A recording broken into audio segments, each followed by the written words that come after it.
Bona nit, m'han dit que comenci jo i que vos presentem també nosaltres.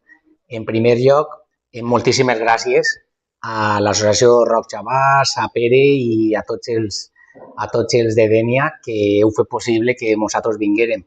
Jo personalment estic encantat, soc d'una comarca veïna, de la Safor, em diuen Joan Sancho, la majoria me coneixeu, però per si hi ha algú que no me coneix, pues bueno, soc enginyer tècnic de telecomunicacions, treballo en el món de la navegació aèria, en el Centre de Control Aeri de València, i a nivell pues, valencianista pues, vull dir que jo vaig començar estudiant en la Universitat Politècnica de Catalunya, quan era pues, un jovenet de 18 anys que abandonava la meva ciutat per primera volta, la meva família, me'n vaig anar allí i va ser pues, quan vaig començar a entrar en contacte amb el que era el catalanisme pur i dur. A mi em va sorprendre moltíssim.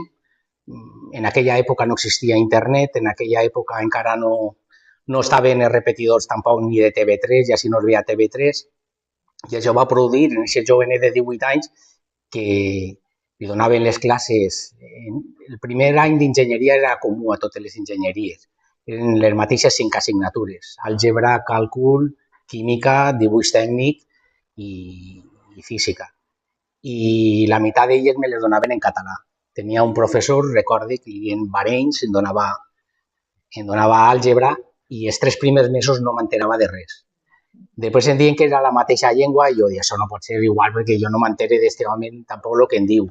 I ahir vas començar a veure els primers mapes també dels països catalans i un poc entendre quina era la dinàmica en la que estaven molts valencians i que molts no érem conscients. Jo era un d'ells.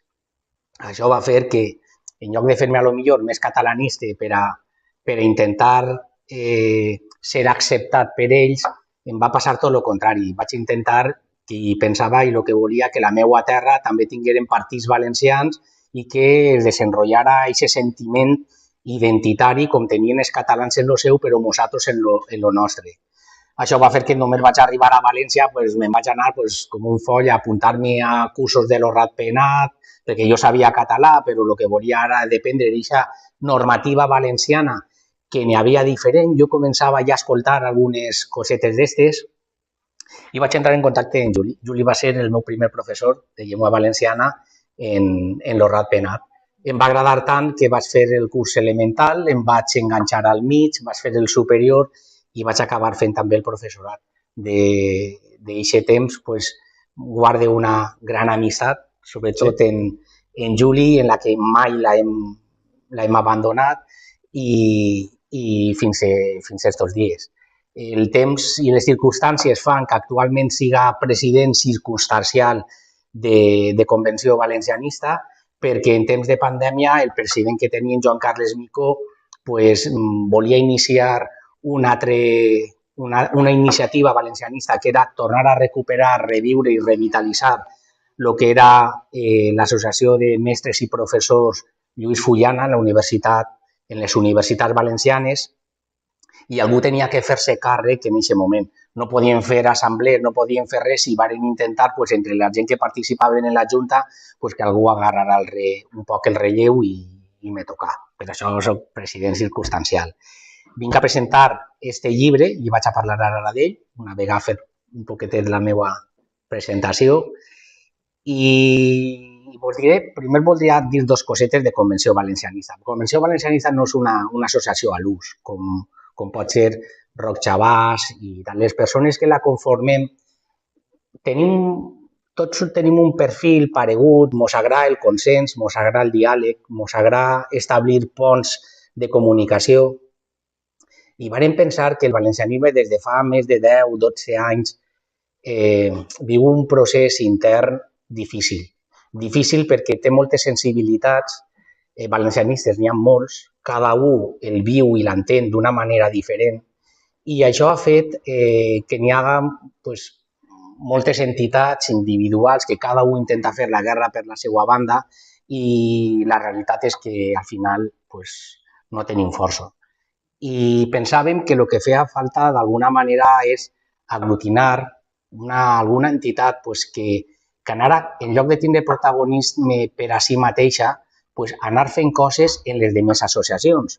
Pues una d'elles és la vostra, la Roc Xavars, i entonces pensaven, pues mira, pues, com les associacions tampoc totes n'hi ha més voluntat, a lo millor que capacitat també per a fer, pues mira, pues les coses que fem intentem fer-la entre moltes associacions. Pues, intentem fer un calendari anual, pues, col·laboren un muntó. I això és el que fa Convenció Valencianista, que fem tots els dies 9, col·labora el Rogle, col·labora Roc Xavars, col·labora el Piló, col·labora el grup d'acció, col·laborem entre tots i la idea és donar visibilitat i sobretot anar tirant ponts d'unió entre les diferents entitats. Este llibre és una prova d'això.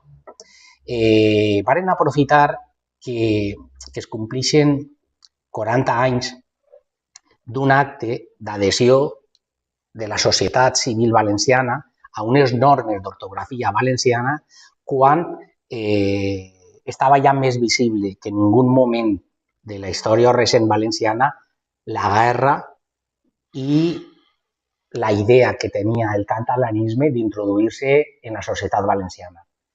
Ahí és on es decideix fer una nova compilació, una nova modernització de les normes d'ortografia valencianes.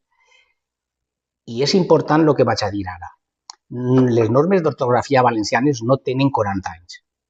El que fa 40 anys és un acte d'adhesió a la normativa valenciana en el monasteri del Puig. Les normes d'ortografia valencianes tenen més de 100 anys. Són molt més antigues, inclús, que les bases del 32, que ni són normatives valencianes, ni són normes, ni són bases d'ortografia, ni són valencianes. Són de Pompefabra, tot el món ho sap. Les normes valencianes, tenim que saber tots que els primers intents ja més moderns de tindre una codificació ortogràfica valenciana venen de començament de segle en Josep Nebot i posteriorment és el pare Fullana, un franciscà, igual que el pare Pere, que hem estat esta matí molt a gust recordant un poc la seva vida i la seva obra, fa una normativa en 1914. Estem en l'any 2022. Podem dir que la normativa d'ortografia valenciana té més de 100 anys. Per tant, que quede clar que no té 40 anys. Les normes del Puig són l'última modernització, l'última compilació que es fa per adaptar als nostres temps la normativa valenciana. És que a voltes es confon aquest terme i quan nosaltres diem que els valencians tenim una normativa que té 40 anys, això és una codificació moderna.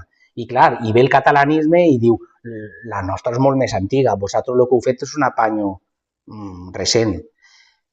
Doncs bé, aprofitant aquests 40 anys, el que intentem des de Convenció és arreplegar totes les sensibilitats que té el valencianisme i convidar-los a que per a aquesta efemèride facin una aportació i les arrepleguem. Com sabeu, el valencianisme n'hi ha una part que a partir de l'any 2005 la Real Acadèmia de Cultura Valenciana, en una decisió un poc polèmica perquè no té un consens ample, decideix introduir uns canvis ortogràfics, d'accentuació i tot. I això crea un cisma en el valencianisme, un cisma que dura fins als nostres dies. El que intentem és que per damunt de tot això i per l'especial situació que tenim delicada de supervivència al valencianisme, tenim que intentar veure la manera de que n'hi haga per almenys un lloc en comú, què tenim en comú tots. I aquest llibre és la més recent recopilació d'artículs de tota la gent del món valencianista, accentuen, no accentuen, tinguen una sensibilitat o tinguen una altra sensibilitat.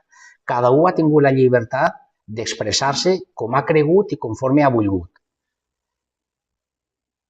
N'hi ha des de membres acadèmics de la Real Acadèmia de Cultura Valenciana, membres de l'Institut d'Estudis Valencians, gent més vinculada al grup d'acció, uns altres vinculats i encàrrecs a l'Associació d'Escriptors en Llengua Valenciana. Hem intentat arreplegar-los també geogràficament de tot el territori valencià en el que hem pogut.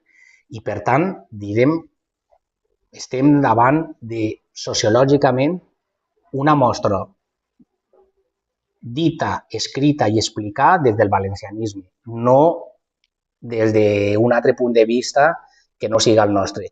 Per tant, creiem que és una obra col·lectiva que hauria d'estar en totes les biblioteques de qualsevol persona que es senta i es crega valencianista, perquè des d'ací es podrà veure les diferents sensibilitats. I ja no vull fer-ho molt més llarg i donar la paraula als meus contertulis. Moltes gràcies. Si algú vol fer una pregunta, no sé si ara o quan acabem els tres. Pere, com